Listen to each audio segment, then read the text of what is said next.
Praise the Lord. கர்த்தருடைய பரிசுத்த நாமத்துக்கு மகிமுண்டாவதாக.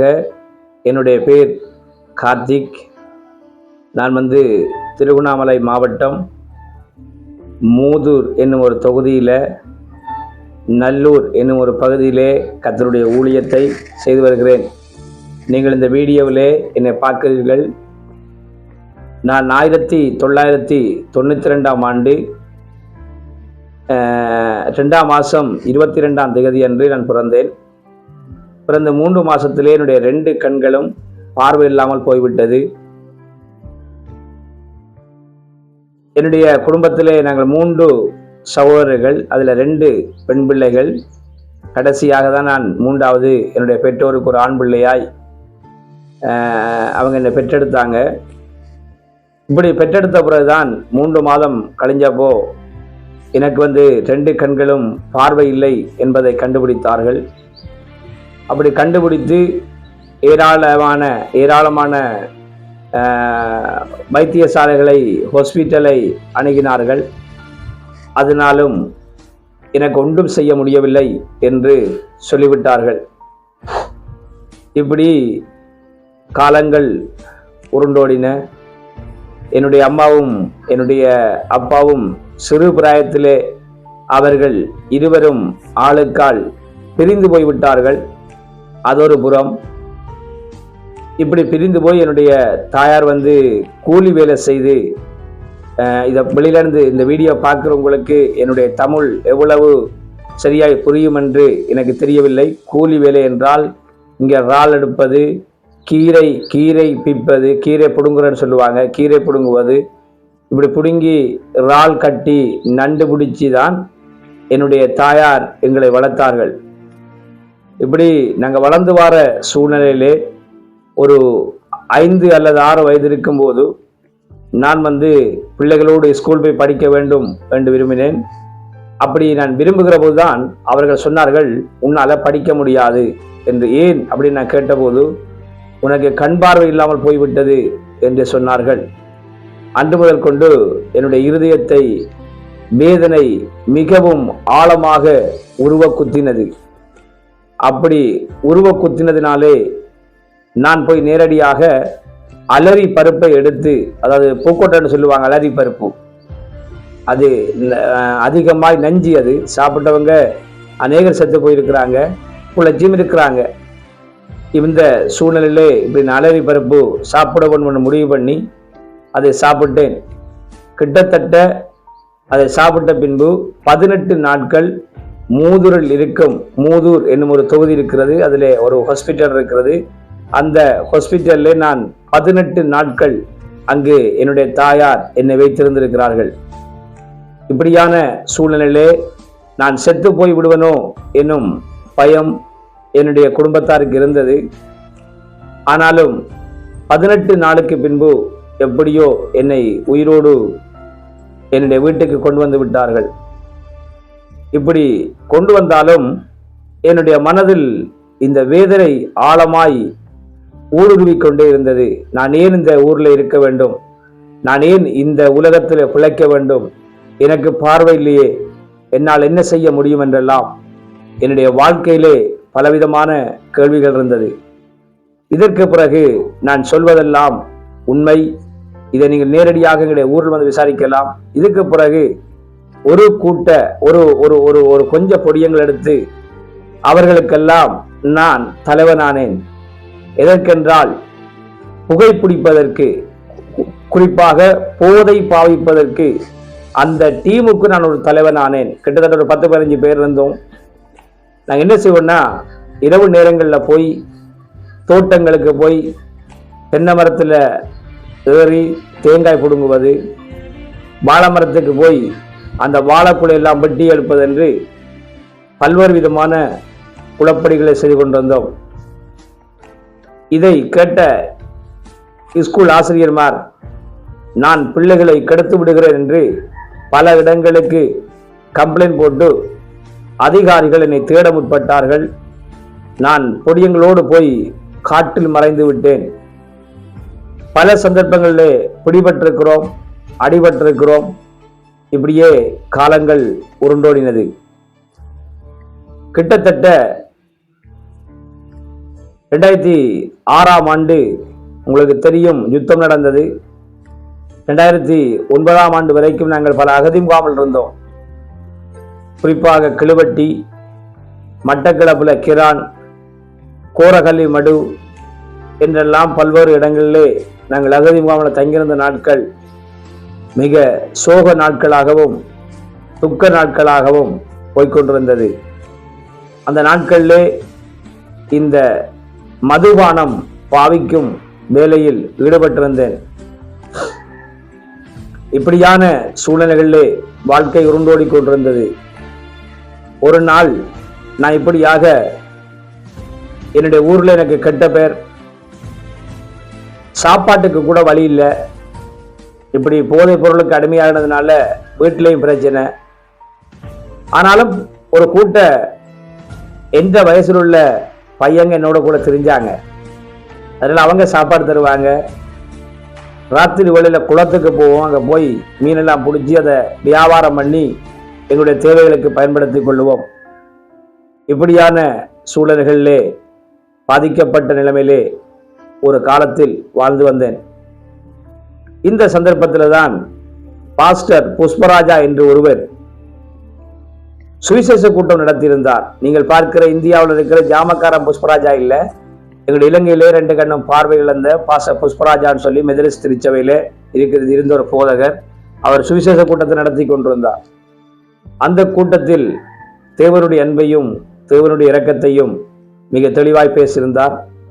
அதற்கு நானும் மிக கவனமாய் செவி கொடுத்தேன். அது ஸ்பீக்கர் போட்டிருந்தபடியா சவுண்ட் வெளியிலையும் வந்தது. அதை குறித்து மிக ஆழமாய் கவனிக்க முற்பட்டேன். அருகாமையில் ஓடினேன். அந்த செய்தியை கேட்டேன். அந்த செய்தியில் உன்னை விசாரிக்கிற ஒரு தகப்பன் உண்டு என்றும், உனக்காக இயேசு கல்வாரி சிலுவையிலே மரித்தார் என்றும், உன்னுடைய பாவங்களுக்கு பரிகாரம் உண்டு என்றும், நீ வாழ தேவையான எல்லா வழிகளையும் இயேசு உனக்காக சிலுவையில் ஏற்படுத்தினார் என்ற ஒரு விஷயத்தை அவர் மிக ஆழமாய் பேசினதுனாலே என்னுடைய இருதயம் தொட்டது.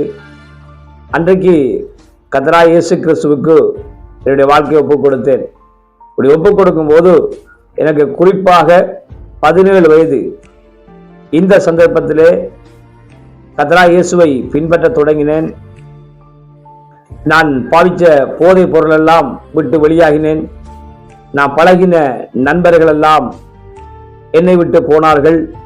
இப்ப இன்னும் ஒரு தனிமை என்னை வாட்டிக்கொண்டு இருந்தது. அந்த சூழ்நிலையில நான் ஒரு ஜெபக்குழுக்கு தலைவனானேன். அதிலே அந்த ஜெபக்குழு ஊழியங்களை செய்து கொண்டு வந்தேன், வீட்டு ஊழியங்களை. இப்படி செய்திருக்கிற சூழ்நிலையிலே எனக்கு எப்படியாகிலும் தேவனுடைய வார்த்தையை போதிக்க வேண்டும் என்ற ஒரு ஆர்வம். ஆனால் எனக்கு எழுத தெரியாது. சின்ன வயதிலேயே கண்ணில்லாமல் போனதுனால என்னால் வாசிக்க முடியாது. இப்படி ஏராளமான பிரச்சனை. ஆனாலும் கர்த்தருடைய வார்த்தையை போதிக்க வேணும் என்னும் ஒரு தாகம்தான். அந்த தாகம் என்னுடைய உள்ளத்தை அழுத்திக் கொண்டிருந்தது. அப்படி இருக்கிற சூழ்நிலையில தான் எனக்கு ஓடிய பைபிள் அப்படின்னு ஒன்றை கொடுத்தாங்க. அது அந்த ஓடிய பைபிளை பாவிச்சு கொண்டு வந்த கொஞ்ச நாள்லயே அதுல வெற்றி அது செயலிழந்து போயிற்று. அதை கரை நேரம் அதை சார்ஜ் பண்ணி பாவிக்க முடியல. சரியா 12 மணி நேர வெயில்ல நான் நேரடியாகவே இருந்து, அது சோலார் பவர் இருந்தது. அந்த சோலார் பவரை நான் காண்பிக்க அந்த வெயிலில் இருக்கிற சூரிய ஒளி நேரடியாக அந்த சோலார்ல படுவதனால் கரண்ட் நேரடியாக அதுல தான் இப்படி ஓடிய பைபிளை பார்த்து கொண்டிருந்தேன். எனக்கு பிரசங்கம் பண்ண ஏராளமான விருப்பம் இருக்கும், ஆனா செய்வதற்கான வாய்ப்பு இல்லை. அப்படி ஏராளமாய் கவலைப்பட்டு காரியங்கள் போய்கொண்டிருந்தது. அப்படி இருந்த மாதிரி திடீரென ஒரு சின்ன நோமல் போன் உண்டு. இப்ப நீங்க பாக்குற இந்த ஸ்மார்ட் போன் இல்ல, நோமல் ஆரம்பத்தில் வந்த போன், சின்ன போன். அந்த போனை தான் பாவித்துக் கொண்டிருந்தேன். அவைகளிலே சிப் ஒன்றை போட்டு பாடல்களை கேட்டு நான் பாடிக்கொண்டிருந்தேன். நான் ஆண்டுடைய கிருபையினாலே ஓரளவு பாடுவேன். ஒரு சின்ன வரியை உங்களுக்கு பாடி காட்டுகிறேன்.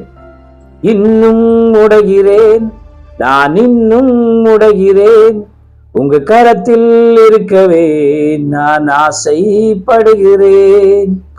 இன்னும் உடைகிறேன், நான் இன்னும் உடைகிறேன், உங்க கரத்தில் இருக்கவே நான் ஆசைப்படுகிறேன். குயவனே நீர் என்னை தொடணுமே, கரம் தினமென்மேல் படணுமே. குயவனே நீர் என்னை தொடணுமே, கரம் தினமென்மேல் படணுமே. எவர்களால் மிதிக்கப்பட்டேனோ அவர்களால் மதிக்கப்பட்டேனே, எவர்களால் மிதிக்கப்பட்டேனோ அவர்களால் மதிக்கப்பட்டேனே. நான் இன்னும் முடகிறேன், நான் இன்னும் முடகிறேன், உங்க கரத்தில் இருக்கவே நான் ஆசைப்படுகிறேன் என்று ஒரு சில இடங்களில் தேவனை பாடி ஆராதிக்க முற்பட்டேன். ஆராதிக்கிற வாய்ப்பு கிடைச்சது. அப்படி ஆண்டவரை பாடி பாடி பாடி துதிக்க முற்பட்டேன். இப்படியா கொஞ்ச நாள்கள் காரியங்கள் போய்கொண்டிருந்தது. அதுக்கு பிறகு இந்த டெலிவரன்ஸ் விடுதலை ஊழியங்களுக்காக என்னை ஒப்புக் கொடுத்து ஏராளமான மக்கள் நம் மூலமாய் விடுதலை அடைந்தார்கள். இருந்தாலும் எனக்கு அவைகள் ஒரு திருப்தி இருக்கல்ல. ஏனென்றால் போதிக்க வேண்டும் என்பதே என்னுடைய ஏக்கமும் தாகவுமாயிருந்தது. ஆனால் என்னால் போதிக்க முடியவில்லை. காலம் கடந்தது. என்னை ஒரு சிலர் பின்பற்றினார்கள். அதிலே வாசிக்க தெரிந்த சில நண்பர்கள் வந்தார்கள். அவர்களிடம் பைபிளை கொடுத்து அதன் மூலமாய் படிக்க முற்பட்டேன். பிறகு ஏராளமான புஸ்தகங்கள் கிடைச்சது. அவைகள் எல்லாம் அவர்கள்ட்ட கொடுத்து அவர்கள் வாசிக்கும் போது நான் கேட்டுக்கொண்டே இருப்பேன். இந்த சூழ்நிலையில எனக்கு அந்த தாகம் தீரவில்லை. அப்படியான ஒரு காலகட்டத்தில் தான் திடீரென்று எனக்கு ஒரு ஸ்மார்ட் போன் ஒன்று கையில கிடைச்சது. ஆனா அந்த போனை பாவிக்க முடியல, பாவிக்க தெரியாது. என்னடா ஸ்மார்ட் போன் அது ஃபிங்கர்ல டச் பண்ணாதான் எல்லாம் வேலை செய்யும். ஆனா என்னால பாவிக்க முடியல. காலம் வந்தது. ஒரு சிங்கள பாஸ்டர் என்னை தொடர்பு கொண்டார். அவர் என்னுடைய வீட்டுக்கு போனை எப்படி இந்த பிளைண்ட் பார்வையாளங்க பாவிக்கிறது என்பதை காண்பித்தார். பாவிக்க வழிகிட்ட பிறகு ஏராளமான மெசேஜை படிக்க ஆரம்பித்தேன். ஆனாலும் எனக்கு பைபிள் குறித்து போய் படிக்க வேணும் என்ற ஒரு ஆர்வமும் ஒரு தாகமும் இருந்தது. ஏராளமான கொளிச்சிக்கு போய் படிக்க முற்பட்டேன். என்னை யாரும் உள்வாங்கவில்லை. ஏனென்றால் உங்களுக்கு ஓயல் ரிசல்ட் இல்லை என்று என்னை புறக்கணித்து விட்டார்கள். இது ஒரு புறம் மிக நீண்ட வேதனை. இப்படி இருக்கும்போது ஏராளமான ஊழியங்கள் நடைபெற்றுக் கொண்டிருக்கிறது. மக்கள் விடுதலையாகி கொண்டிருக்கிறார்கள். வாழ்க்கையில் அநேகர் ஆசீர்வதிக்கப்படுகிறார் என்றெல்லாம் ஒரு பக்கம் ஊழியம் போய்கொண்டிருக்கிறது. ஆனால் என்னுடைய மனநிலையிலே நான் ஊழியம் செய்ய அதாவது போதிக்க முடியவில்லையே என்று ஒரு தவிப்பு. இந்த காலகட்டத்திலே கர்த்தருடைய கிருபையினாலே அடியேன் திருமணமாகி 3 பிள்ளைகள் இருக்கிறார்கள். 2 ஆண் பிள்ளைகள், ஒரு பெண் பிள்ளை. என்னுடைய மனைவியாரும் எனக்கு பார்வையில் என்ற குறைபாடை நினைக்காமல் என்னை ஏற்றுக்கொண்டார்கள். இப்படியான காலகட்டத்திலே திருமணம் பண்ணி பிள்ளைகள் ஊழியங்கள் செய்தாலும் படிக்க வேண்டும் எனும் ஒரு தாகம். அந்த சந்தர்ப்பத்தில் தான் IST வேதாகம கல்லூரி எனக்கு ஒரு வாய்ப்பை கொடுத்தது. கர்த்தருடைய கிருபையினாலே MTH வரைக்கும் படித்து இப்பொழுது இன்னும் ஒரு பைபிள் காலேஜில் MTU செய்து கொண்டிருக்கிறேன். ஏராளமான இடங்களில் போய் வேதாகமத்தை கற்பிக்கிறேன். என்னிடத்தில் யூடியூப் தளம் இருக்கிறது. புதிய பார்வை என்னும் ஒரு சேனல் இருக்கிறது. பைபிளை அறிந்து கொள்ளுங்கள் என்று ஒரு வாட்ஸ்அப் குரூப் இருக்கிறது. ஆழமான சத்தியம் என்று ஒரு வாட்ஸ்அப் குரூப் இருக்கிறது. இன்னும் கார்த்திக் என்ற ஒரு Facebook பேஜ் இருக்கிறது. இன்னும் டிக்டாக் இருக்கிறது. இன்னும் டெலிகிராம் இருக்கிறது. இவைகளெல்லாம் இன்றைக்கு ஏராளமான செய்தியை, தேவனுடைய வார்த்தையை பகிர்ந்து கொண்டிருக்கிறேன். பல திருச்சபைகள் என்னை கூப்பிட்டு பயன்படுத்துகிறது. பல விவாத கருத்தரங்குகளை வைக்கிறது. பல விடுதலை ஊழியங்களை ஏற்படுத்தி தருகிறது. இன்றைக்கு கர்த்தருடைய கிருபையினாலே பல திருச்சபைகள் என்னை பயன்படுத்துகிறபடியால் தேவனுடைய வார்த்தையை போதித்து வருகிறேன். அது மாத்திரமல்லாமல் என்னோடு கூட ஊழியக்காரர்கள் இருக்கிறார்கள். 4 இடங்களிலே கர்த்தருடைய ஊழியம் நடைபெறுகிறது. ஆத்துமாக்கள் நாளுக்கு நாள் ஏராளமாய் கிறிஸ்து இயேசுவை நம்முடைய பிரசங்கத்தின் மூலமாய் அறிந்து வருகிறார்கள். ஆகையினாலே இப்படி ஒன்றுக்கும் உதவாத, எல்லாராலும் புறக்கணிக்கப்பட்டு, எல்லாராலும் தூசிக்கப்பட்டு, எல்லாராலும் அற்பம் என்று எண்ணப்பட்டாலும், இது பார்வையிலேயே இதனால் படிக்க முடியாது என்று பல பைபிள் காலேஜுகள் உதறி தள்ளினாலும் MTU வரைக்கும் படிக்கவும், அநேகருக்கு பாடத்தை கற்றுக் கொடுக்கவும், திருமணமாகி 3 பிள்ளைகளை கையில் எடுக்கவும் ஆண்டவர் இந்த நாள் வரைக்கும் இரக்கம் பாராட்டினது மட்டுமில்லாமல் ஏராளமான இடங்களிலே தன்னுடைய வார்த்தையை போதிக்கவும், அநேக இடங்களிலே வேதாகம பொன்புல சென்று பாடத்திட்டங்கள் என்று பல்வேறு காரியங்களை படிப்பிக்க கர்த்தர் பயன்படுத்தி வருகிறார். பல திருச்சபைகளை உருவாக்க கர்த்தர் ஆசீர்வதித்து வருகிறார். ஆகையினாலே உங்களுக்கும் ஏதாவது வேதாகமம் சம்பந்தமான கேள்விகள் இருக்குமேயானால் அல்லது நீங்கள் என்னை தொடர்பு கொள்ள விரும்பினால், என்னோடு கூட என்னுடைய சாட்சிகளின் இன்னும் ஆழமான காரியங்களை புரிந்து கொள்ள விரும்பினால், நீங்கள் தொடர்பு கொள்ள வேண்டிய தொலைபேசி எண் 077 20 81 384 075 40 23 092 என்ற எண்ணுக்கு, இந்த போன் நம்பருக்கு நீங்கள் என்னை தொடர்பு கொள்ளலாம். இந்த 384 என்று சொன்னேனே, அதில் வாட்ஸ்அப் இருக்கிறது, அதில் ஃபேஸ்புக் இருக்கிறது, அதில் டெலிகிராம் இருக்கிறது. அவைகளை நீங்கள் தொடர்பு கொள்ளலாம். என்னுடைய யூடியூப் சேனலை நீங்கள் பார்வையிடலாம். ஆகையினால இந்த சாட்சியை நான் இவ்வளவு நேரம் பகிர்ந்து கொள்ள கர்த்தராகிய தேவன் அடியனுக்கு கிருபைகளை தந்து ஆசீர்வதித்தபடியால் அவருடைய நாமத்துக்கே மகிமை உண்டாகட்டும். ஆமேன்.